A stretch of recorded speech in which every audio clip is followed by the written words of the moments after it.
I don't know how many of you know this, but Google is actually an ad agency. They're not a search engine. They're not the G Suite manufacturer. They sell ads. There's a saying that nothing in this life is free, and more specifically that there's no such thing as a free lunch. And finally, relating back to Google, that if something's free, it's because you are the product. This is MJ, and I'm here to talk about Kamen Rider Zero-One Episode 7. I love Tokusatsu and Kamen Rider specifically, so I want to share with you my thoughts on the latest Kamen Rider Zero-One. So, first, I like to start off by talking about what's new in the episode. And what's new here is that we have Yaiba facing off by herself with, Jin. And she found Jin, I'm not sure how she found him, but she kind of found him on her own before there were any alarms going off or any, detection of a crime involving a Humagear or a Magear, and she was on the scene. So interesting. She was kind of stalking him, and then she ends up fighting him, and we get to see her use the Blizzard Progrise key. She inserts it into the Dodo assassin guy, and it freezes him. Somehow, I don't know if she hits a button on it to activate its ability or what, but anyway, she ends up freezing him, and then AIM's guys come along and abduct him and put him in a truck. And this kind of is in line with more of the theme that I want to talk about later in the episode, but it's all just kind of right out in front of you. And it's interesting that we as the audience get to see all this going on, but the only people who really know about it are the Dodo guy and Yaiba and the AIM's people directly associated with her as well. I don't think Isamu knows about this at all.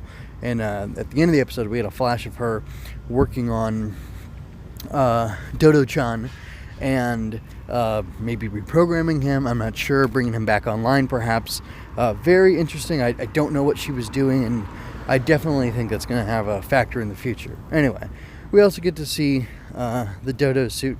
The head is a lot bigger than I thought it would be. One of the most interesting things about it, I think, is that the Humagear ear headphone things are still on the suit, but I don't think they're on all the other Magiers. So that was pretty interesting. Anyway, another interesting thing is that Yaiba actually is recording him on her phone, which, by the way, those hidden intelligence phones, those things are not big enough. They do not have enough screen space for me, but then again, they have to be the size of Progrise keys, so I guess you can't have everything, can you? But yeah, this is all really interesting stuff. I don't know where this is going, but it definitely is fresh, and it's keeping me interested in the show, so that's good stuff. I really liked the mammoth design too. He's bronzy. It's got like the mammoth head. And does it have two tusks? No. Well, it does have two tusks, but I was saying, I thought it had maybe two noses, but it doesn't. So anyway, that's a pretty cool design. It's too bad. I mean, honestly, I'd like to see some of these come back and be recycled, because some of them are just so cool. Maybe a few tweaks to the design here and there, and they can reuse some of these keys. So I think the freezing bear armor looks pretty cool. I like the fact that it has, I noticed Flaming Tiger, his gloves turn blue, and Freezing Bear, Raging Tiger, his gloves turn red, and then he has all the red armor pieces, but then Freezing Tiger, his gloves turn blue. And out of both, he's able to shoot, fire and ice respectively, or, a freeze blast. And, put a pin in that real quick. I really like the fact that his armor has these large, the Freezing Bear armor has these large transparent-ish blue sections that cover over, like almost showing, chunks of ice frozen on top of his armor. I think that's a really cool touch. My hat's off to whoever designed that. But I think it's interesting that so he's got the base hopper form, and then I think his only other forms so far are Raging Tiger, or Flaming Tiger, and Freezing Bear. I hope I'm remembering correctly. We've had a debut like almost every episode, sort of. We had the shotgun in one, we had the gorilla suit for Isamu in the other, we had Lightning Hornet for Valkyrie.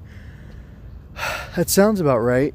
So with 3 forms for this guy, the shotgun and the gorilla for the other guy, that's 5. Lightning Hornet, that's 6, and then 7 was the hopper itself, so to speak.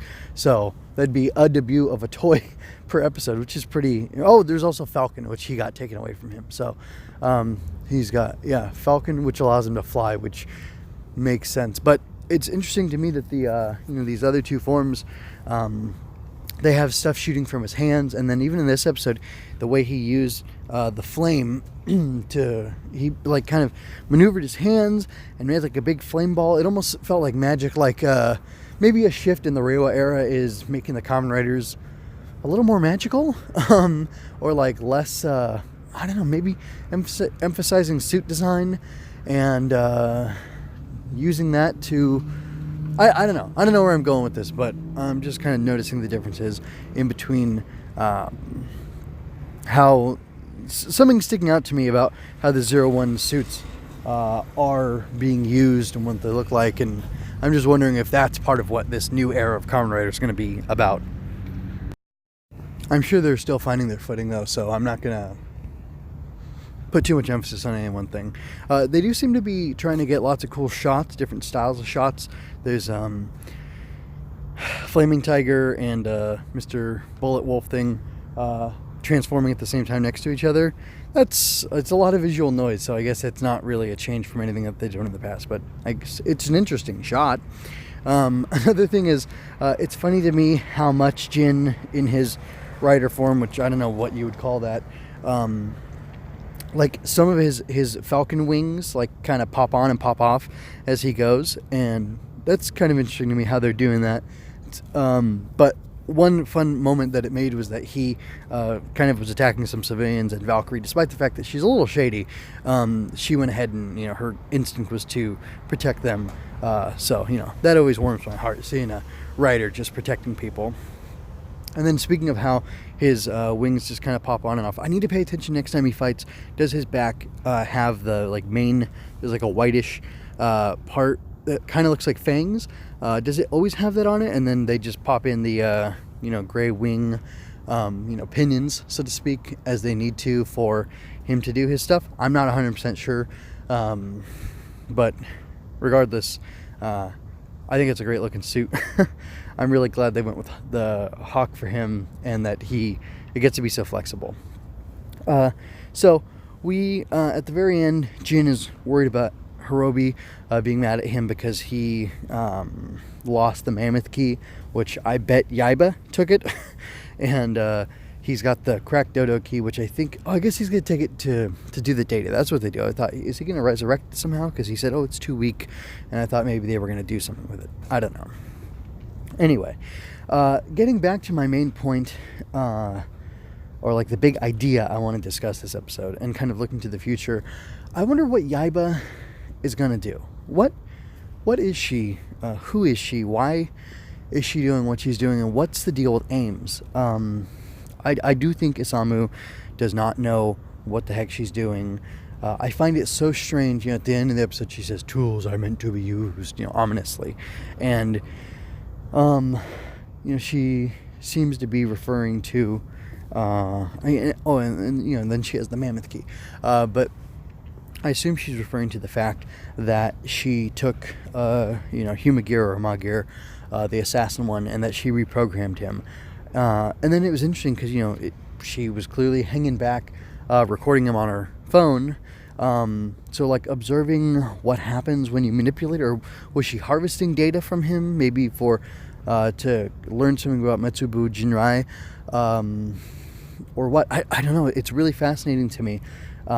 I don't know what's going on, and that definitely intrigues me. But anyway, it's interesting to me that it's still bothering me that she hands him his freezing bear Progrise key, and I just feel like there's something wrong, there's something off, and I wonder if I'm supposed to feel that something's wrong and something's off to see the writer just handed power up after power up. Because like I said at the beginning, if you're getting something for free, it means that you're the product. So is this going to turn out to be some long con by Takashi Yuya. Anyway, the writer kind of saying like, hey kids, if someone's giving you things out for free, like you maybe should be a little more suspicious of them and not just accept the things that they give you, and like the things that you don't have to work for aren't always the greatest, because man, this guy Aruto just gets handed weapons and power-ups, and it just all feels wrong to me. I'm not saying this is like some show snob thing,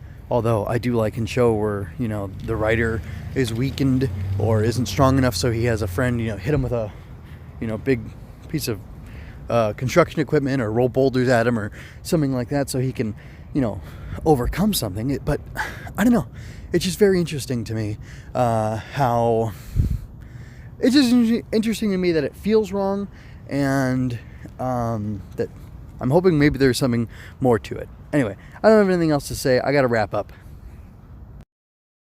I could really talk about this for like an hour probably, but it's a good thing I limit myself this short amount of time. Anyway, wrapping up, check out mjmunoz.com for more of my work. I'm currently reviewing Spider-Man comics and writing original fiction you can find there. I'm an aspiring author who will gladly accept your financial support through coffee. MJ Loves Toku can be found on YouTube, iTunes, Google Play, Stitcher, and mjmunoz.com/mjlt. Relevant links are in the show notes. If you had a good time, like and share this. Subscribe, ring that bell to keep up with me, to keep up with the latest in my quest to watch all Toku.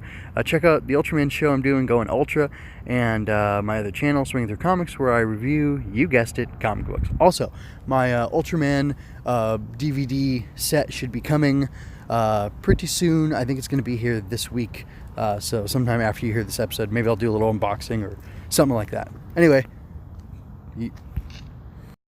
one last thing and then I'll wrap up. Two, really. I love that they make the basketball coach, they name him Kobe. And then the other thing is, it's cool to me that it feels like Aruto might know something about Singularity, because the way, Jin says something about it, and I mean, maybe he just knows what Singularity is, but it seems like he knows, like he's experienced it. Like maybe that dad Humagear he had reached Singularity, and that's why he was able to give him love, and that's why he was so dad-like, and that's why it all meant so much more to him. And that could be a key to the whole thing, and I just think that's interesting, and I definitely think we're slowly moving towards that, and I'm glad. I really like the way this guy writes. His style of slowly dulling everything out is very pleasing. That's really it for now. All I have to say to you is, remember folks, you don't have to shout henshin to be a hero.